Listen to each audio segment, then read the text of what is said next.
मैं आपका बहुत धन्यवाद देना चाहता हूं कि आपने मुझे बजट 2024-2025 में बोलने का मुझे मौका दिया है। इस सरकार का लगातार ये 11वां बजट है।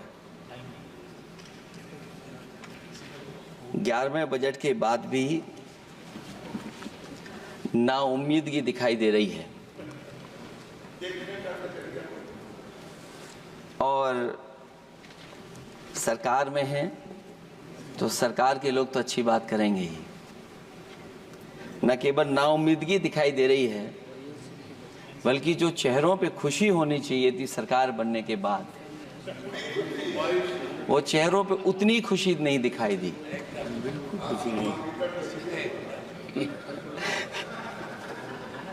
ये 11वें बजट में बेरोजगारों के लिए, युवाओं के लिए, गांवों के लिए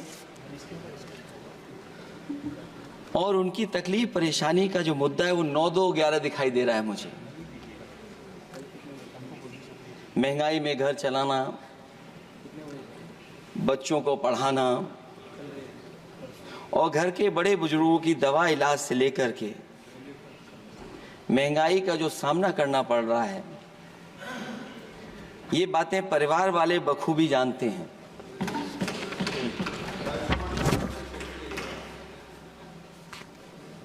मैं जब सत्ता पक्ष के लोगों के जो आंकड़े देखता हूं और सुनता हूं, अगर इतना सब कुछ 10 साल में अच्छा हुआ है तो आप हंगर इंडेक्स में कहां खड़े हैं? अगर 10 साल बाद भी यही बात सत्ता पक्ष की तरफ से आएगी कि हम कहां खड़े हैं। आपने बड़ा सपना दिखाया make in India. Uttar Pradesh जैसे बड़े स्टेट से सबसे ज्यादा लोकसभा के सांसद चुने जाते हैं। हमें कोई बहुत बड़ा प्रोजेक्ट नहीं मिला, कोई बड़ा प्रोजेक्ट नहीं मिला। प्रधानमंत्री जी मिले हमें।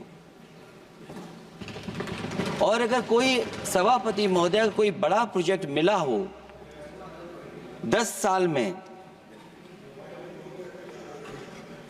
कोई आईआईएम मिला हो, कोई आईआईटी मिली हो और जो ट्रिपल आईटी किसी समय पर उत्तर प्रदेश को मिली थी, क्या उसमें क्या सहयोग सरकार की तरफ से हुआ है? न केवल ये संस्थाएं बल्कि गवर्नमेंट जो एजुकेशन की इंस्टीट्यूशंस हैं वो सेंट्रल की तरफ से कौन सी नई आ गई? मेडिकल के क्षेत्र में कोई बड़ा संस्था आई हो? जो 2 एम्स आए हैं, मुझे याद है कि रायबरेली का एम्स भी समाजवादी सरकार में जमीन दी गई, उसके परिणाम है कि वह एम्स बन गया। गोरखपुर में भी जो एम्स आया, समाजवादी सरकार थी, जमीन दी गई, तब एम्स आया। और जो एम्स आ भी गए हैं अगर वहां 2, क्या उनमें पर्याप्त इलाज मिल पा रहा है? केवल यही नहीं, मेक इन इंडिया सपना तो ये दिखाया गया था कि अगर प्राइवेटाइजेशन हो जाएगा तो नौकरियां मिल जाएंगी।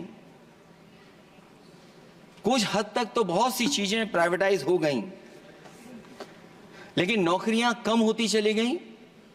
और जो सबसे बड़ा सवाल है, जो पीड़ित परिवार के लोगों को जो हक और सम्मान मिलता है, क्या ये सरकार वो दे पा रही है?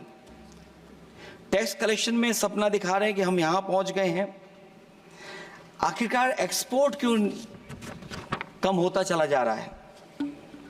और हम जो ट्रेड डेफिसिट है उसको कैसे खत्म करेंगे?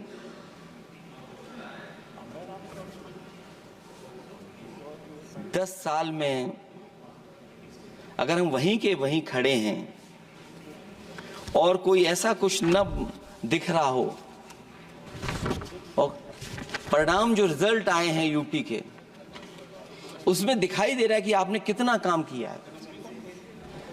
सभापति महोदय, अगर ये सब कुछ अच्छा किया होता तो क्या परिणाम ऐसे आए होते? जहां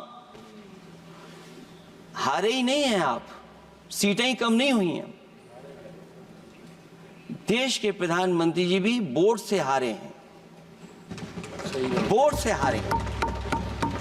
जो कभी 5 लाख तक जीतना था जिन्हें, या 10 का टारगेट बनाया था, कितने से जीते? तो कम से कम इन चीजों को तो देखें। मैं जब सुनता हूं सत्तापक्ष लोगों को तो मुझे वो लाइनें याद आ जाती कि वो झूठ बोल रहा था, बड़े सलीके से मैं एतवार न करता तो और क्या करता।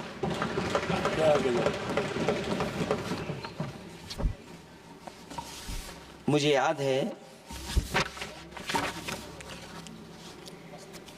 कि देश के प्रधानमंत्री जी ने जनकपुर में एक झंडा दिखाया था और उस बस में 35 लोग बैठ करके अयोध्या आए थे। सभापति महोदय, उस समय भी मैंने मांग की थी कि जहां से जनकपुर से यात्रा शुरू हो रही है और अयोध्या तक बस से लोग आएंगे तो पता नहीं कितने घंटों में आएंगे। मैंने मांग की थी कि वहां से लेकर के अयोध्या तक एक्सप्रेसवे बनना चाहिए कि कम से कम जो जनकपुर से आए और अयोध्या दर्शन करने आ रहे हैं और बस से आ रहे हैं, कम से कम उनकी तकलीफ परेशानी तो कम होती। जो आप कहते हैं कि एफडीआई बहुत आया है, मैं अभी सुन रहा था, कहा कि टेलीफोन बनने लगे। टेलीफोन बन नहीं रहे हैं, मोबाइल बन नहीं रहे हैं। वो समाजवादी पार्टी के समय पर नोएडा में जो इंडस्ट्रियल पॉलिसी थी, इलेक्ट्रॉनिक पॉलिसी थी, उसके तहत आई थी। वो इंडस्ट्री जितनी आई है उस समय उस पॉलिसी के तहत आई और बन नहीं रहा है, मेक इन इंडिया नहीं हो रहा है। लेकिन जमीन किसने दी है? जमीन किसने दी थी उन लोगों को? बिना जमीन पर हवा में बना दो तो मैं आपका धन्यवाद दूंगा। उस पॉलिसी के तहत वो झूठ बोल रहा था बड़े सलीके से। आप कह रहे हैं कि एफडीआई लाए हैं हम लोग। एफडीआई, अगर पूरे देश का हम एफडीआई देखें तो उत्तर प्रदेश को कितना एफडीआई मिला है? सभापति महोदय, अगर 1% से ज्यादा भी एफडीआई उत्तर प्रदेश को मिला हो तो बताइएगा आप। जो प्रोजेक्ट डिले हो रहे हैं, जिसकी वजह से कॉस्ट ओवररन हो रही है, उसका जिम्मेदार सभापति महोदय कौन है? डबल इंजन की सरकार है। लखनऊ में भी सरकार आपकी है, दिल्ली में भी सरकार आपकी है। आखिरकार ऐसा क्यों हो रहा है? और आज ही जब सदन में सभापति महोदय हम लोग आए हैं तो एक और रेल एक्सीडेंट की खबर सुनी है। जब से ये सरकार आई है, रेल एक्सीडेंट्स और पेपर लीक में कंपटीशन चल रहा है कि कौन आगे जाएगा।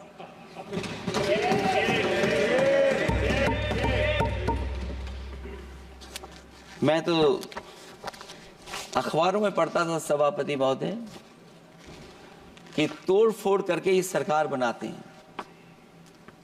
अभी एक सदस्य पिछली बार वो तोड़ फोड़ कर करके शायरी भी बनाने लगे हैं।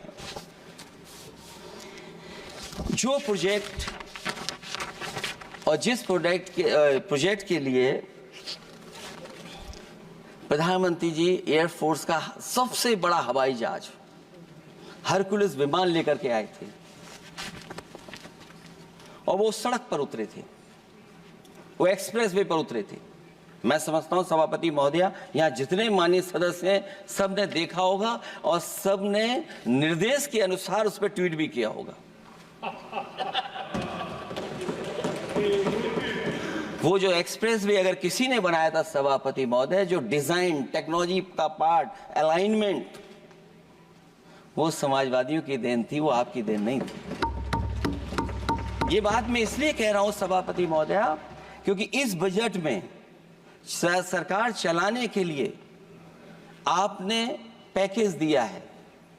हमें कोई नाराजगी नहीं है पैकेज देने की, आप पैकेज और दीजिए। लेकिन अगर आप बक्सर से भागलपुर एक्सप्रेसवे बना रहे हैं तो आप उत्तर प्रदेश की पूर्वांचल एक्सप्रेसवे को क्यों नहीं जोड़ रहे हैं? और मैं तो कहूंगा आपसे कि केवल अगर आप 25 किलोमीटर जोड़ देंगे, जहां पूर्वांचल एक्सप्रेसवे रुक गया था, केवल 25 किलोमीटर आप जोड़ देंगे तो दूसरे काम को अपना जो बनाते हैं, आप ये कह पाएंगे कि दिल्ली से लेकर के आपने भागलपुर तक एक्सप्रेसवे दिया है। हाँ जी, वो अभी से नहीं, बहुत पहले से बन रहा है। बहुत पहले से बन रहा है। मैं ये नहीं कहना चाहता कि क्या दिया आपने, मैं ये कहता हूं कि अगर आप बक्सर से भागलपुर एक्सप्रेसवे दे रहे हैं केवल बिहार के लोगों को खुश करने के लिए, मैं उससे सहमत हूं कि आप बिहार की तरक्की के लिए एक्सप्रेसवे दें, लेकिन जो पखनपुरा जो आखिरी गांव है जहां पर छूट गया है, वहां से आप क्यों नहीं जोड़ रहे हैं? और हमारे स्टेट के लिए आप कोई नया एक्सप्रेसवे क्यों नहीं दे रहे हैं? आप हमारे लिए क्यों नहीं दे रहे हैं एक नया एक्सप्रेसवे? आप दिल्ली के बजट से दे रहे हैं, आप यूपी अपने बजट से बना रहा है। आप बताइए कोई यूपी को आपने एक्सप्रेसवे दिया हो? कोई एक्सप्रेसवे नहीं दिया। और मैं तो कहूंगा, और याद दिलाइएगा अपनी सरकार को, एक बुंदेलखंड एक्सप्रेसवे बना था, अभी बताएंगे आपको उसका भी। सभापति महोदय, एक बुंदेलखंड एक्सप्रेसवे दिया सरकार ने, उत्तर प्रदेश सरकार ने, वो दिल्ली के बजट का नहीं है। मैं मांग कर रहा हूं कि दिल्ली के बजट से कोई एक्सप्रेसवे मिलना चाहिए। जो बुंदेलखंड एक्सप्रेसवे दिया, प्रधानमंत्री जी उद्घाटन कर करके वापस लौटे, अब रिपेयर का पैसा कौन देगा? वो आज भी रिपेयर मांग रहा है। सभापति महोदय, कोई कल्पना कर सकता है कि नया एक्सप्रेसवे बना हो जिसका प्रधानमंत्री जी ने उद्घाटन किया हो, वो आज रिपेयर मांग रहा हो? और वो एक्सप्रेसवे 6 लेन नहीं है, वो 4 लेन है। मैं इसमें भी सुझाव देना चाहता हूं, ये जो बुंदेलखंड वाला एक्सप्रेसवे है, ये अभी 15,000 करोड़ से ज्यादा का बना है स्टेट गवर्नमेंट का। इसको मुनाफा नहीं हो रहा, टोल कलेक्शन नहीं है बहुत ज्यादा। इसको सतना से जोड़ दिया जाए और बुंदेलखंड जहां से शुरू हो रहा है हमारे डिस्ट्रिक्ट इटावा से कम उसको हरिद्वार तक ले जाना चाहिए। अगर हरिद्वार से लेकर के सतना लोग चले जाएंगे तो शायद बुंदेलखंड के लोगों को भी लाभ होगा।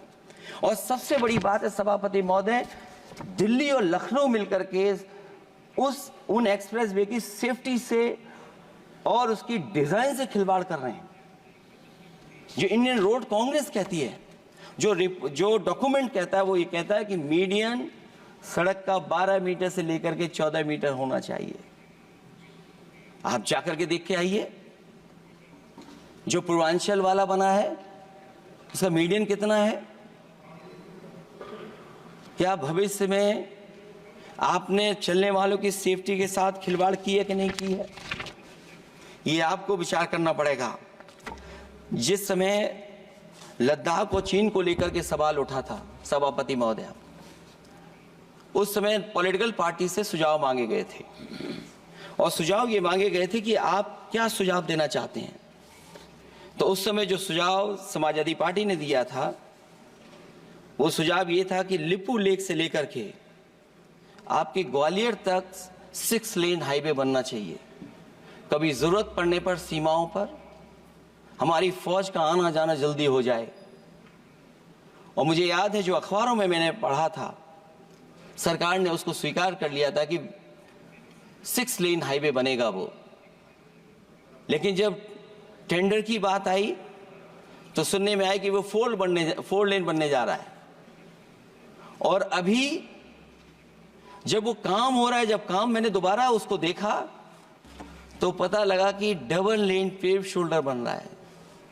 सोचिए, कहां 6 लेन बनाने की बात थी, आप डबल लेन पेव शोल्डर बना रहे हैं। और पता नहीं कौन उस हाईवे को डिजाइन किसने किया है डिजाइन, कि जितने भी कस्बे उसके आसपास पड़ रहे हैं, कस्बे वाले अब नाला कहां से बनाएं, घर ऊंचा करें कि सड़क को तोड़ें।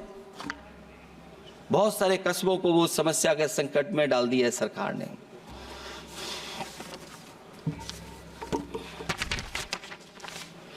जो सरकार मंचों से ये कहती थी कि हम किसानों की आय दोगुनी कर देंगे, आज तो 11 साल हो गए सरकार को। किसान की आय दोगुनी हो गई क्या सरकार बताए? और अभी मैं बहुत सारे माननीय सदस्यों को जब सुनता हूं तो वो कहते हैं कि हम एमएसपी दे रहे हैं। अगर आप एमएसपी दे रहे हैं तो उसकी कानूनी गारंटी क्यों नहीं दे रहे हैं? आप कानूनी गारंटी दीजिए।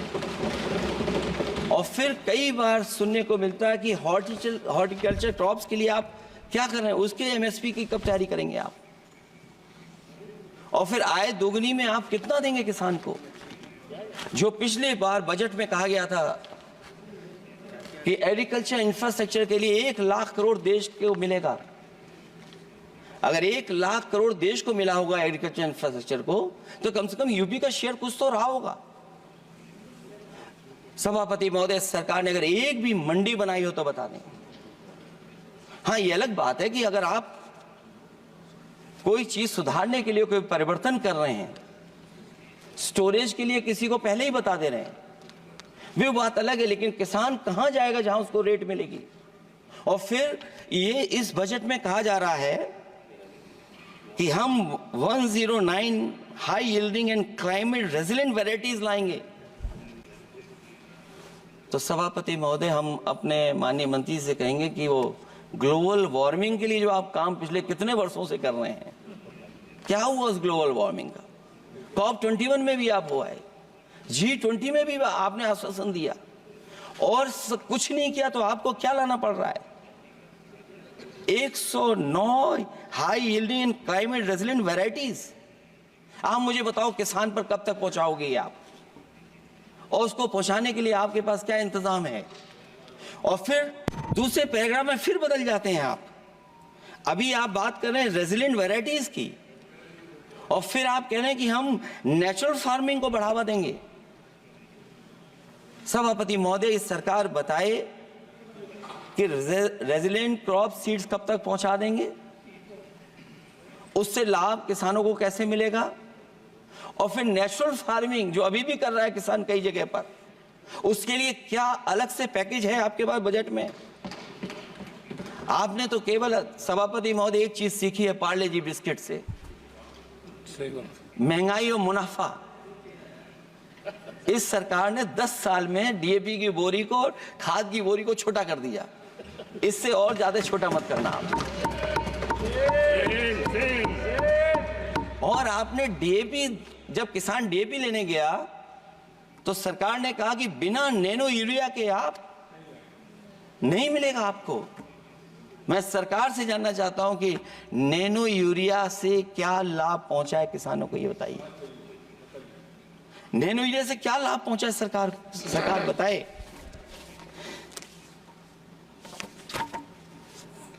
हमारे यहां बड़े बड़े आयोजन हुए सभापति महोदय, इन्वेस्टमेंट मीट के बड़े बड़े आयोजन हुए इन्वेस्टमेंट मीट के, और 5 लाख करोड़ के एमओयू साइन हो गए। 5 लाख करोड़ के। मैं ये सभापति महोदय, बजट हमारी क्या मदद कर रहा है उत्तर प्रदेश के उद्योग लाने के लिए? और ऐसे आयोजन हुए जिसमें देश के प्रधानमंत्री आए, देश के राष्ट्रपति आए, और देश के जितने बड़े उद्योगपति सब आए थे। लेकिन आज यूपी को क्या मिला वहां पर? किसानों के लिए एग्रीकल्चर सेक्टर में बड़े बड़े एमओयू हुए, लेकिन आज जमीन पर कुछ नहीं दिखाई दे रहा है। मुझे याद है समाजवादी सरकार में, क्योंकि देश का सबसे ज्यादा उत्पादन दूध का अगर कहीं हो रहा है तो उत्तर प्रदेश में हो रहा है, और उस उत्पादन को बढ़ावा देने के लिए और इन्वेस्टमेंट लाने के लिए उस समय की सरकार ने फैसला लिया कि अगर बाहर से भी कोई डेयरी या डेयरी प्लांट लगाना चाहेगा तो उसमें सरकार सहयोग करेगी। और परिणाम यह हुआ कि गुजरात की 3 अमूल प्लांट लग गए यूपी में। तो मैंने उद्घाटन किए, एक डेयरी से हुआ तो देश के प्रधानमंत्री जी ने किया। लेकिन उसके बाद कोई नया प्लांट आया हो तो बता दें। जो अमूल से पुरानी संस्था है, क्या उसका सहयोग कुछ करेंगे आप लोग? क्या आप पराग का सहयोग करेंगे कुछ? न केवल दूध उत्पादन में उत्तर प्रदेश आगे है, बल्कि चीनी में और गन्ने की पैदावार में भी कभी आगे कभी पीछे होता है। किसानों को भरोसा दिलाया गया था कि उनकी भी आय दोगुनी हो जाएगी, उनको भी बहुत सुविधाएं दी जाएंगी, बिजली फ्री दी जाएगी। सभापति महोदया, उन्हें फ्री बिजली नहीं दी सरकार। ये आश्वासन था आपका। और आज अगर उत्तर प्रदेश पिछड़ इसलिए रहा है क्योंकि सबसे महंगी बिजली अगर कहीं कोई पा रहा है तो उत्तर प्रदेश पा रहा है। और मुझे याद है, क्योंकि बात ये मुझे इसलिए कहना चाहिए, बीजेपी के एक विधायक जो सबसे बुजुर्ग थे, वो देश के प्रधानमंत्री जी के क्षेत्र में बिजली 24 घंटे आए, उसके लिए वो धरने पे बैठ गए थे। वहां के अधिकारियों ने कहा कि बुजुर्ग हैं, इनका स्वास्थ्य बेहतर नहीं है, इनका धरना आप उठवा दीजिए। मैंने सभापति महोदय उनको बुलाया, मैंने उनकी बात सुनी। उन्होंने कहा कि प्रधानमंत्री जी के क्षेत्र में 24 घंटे बिजली होनी चाहिए। उसी दिन मैंने फैसला ले लिया कि प्रधानमंत्री के क्षेत्र में 24 घंटे रहेगी बिजली। और मैंने उससे मांग की सभापति महोदय कि उत्तर प्रदेश देश के प्रधानमंत्री को बनाने में सबसे बड़ा सहयोग किया है, इसका कम से कम बिजली का कोटा तो बढ़ जाए यूपी का। वो 8 साल हो गए, उत्तर प्रदेश ने देश के प्रधानमंत्री को तो दे दिया, लेकिन अभी तक बिजली का कोटा नहीं बढ़ा। हमें उम्मीद है 11 शुभ होता है, इस 11वें बजट में कुछ सुविधाएं ऐसी उत्तर प्रदेश को दी जाएंगी जिससे वहां के लोगों को लाभ पहुंचे, मदद पहुंचे।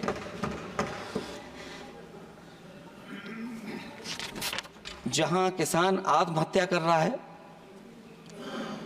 और पिछले 10 साल में सरकार जानती होगी कि कितने किसानों ने आत्महत्या की है, लाखों लाख किसान आत्महत्या कर चुके हैं। जहां किसान तकलीफ और परेशानी में है, वहीं सबसे ज्यादा अगर संकट किसी चीज पर आया तो वो नौकरी पर आया है, रोजगार पे आया है। जब सरकार का बजट मैं पढ़ता हूं तो जो स्कीम्स लाई जा रही हैं उसमें, क्या ये स्कीम नौजवान को पक्की नौकरी दिलाएगी? क्या इन स्कीम से 5,000 रुपए देकर के आप नौजवान का भविष्य बनाना चाहते हैं? आप क्या दे रहे हैं आप? और मुझे तो ये लगता है कि जो वर्क फोर्स आप बना रहे हैं ट्रेनिंग देकर के सरकार के पैसे से, अंतोगत्वा इनको भी एक्सप्लॉइट वही लोग करेंगे, उद्योगपति। आखिरकार जब इतनी टेक्निकल, इतनी ट्रेन फोर्स होगी, तो आप ये मुझे बताइए कि उसके भविष्य क्या होगा। अगर इतने बड़े पैमाने पे आप ट्रेनिंग करा रहे हो, सरकार का बजट उसमें खर्च हो रहा है, तो सभापति महोदय उनका भविष्य क्या होगा 5 साल के बाद?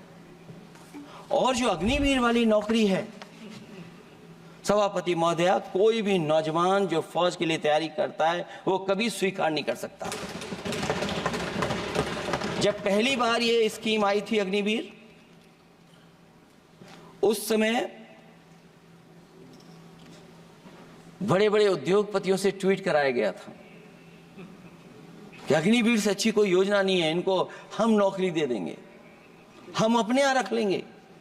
और शायद सरकार में बैठे लोगों को यह बात याद होगी, क्योंकि सरकार खुद स्वीकार करती है स्कीम ठीक नहीं है, तभी वो अपनी अपनी सरकारों से कह रहे हैं कि अग्निवीर वाले जो लौट करके आएंगे उन्हें कोटा दीजिए, आप नौकरी दीजिए।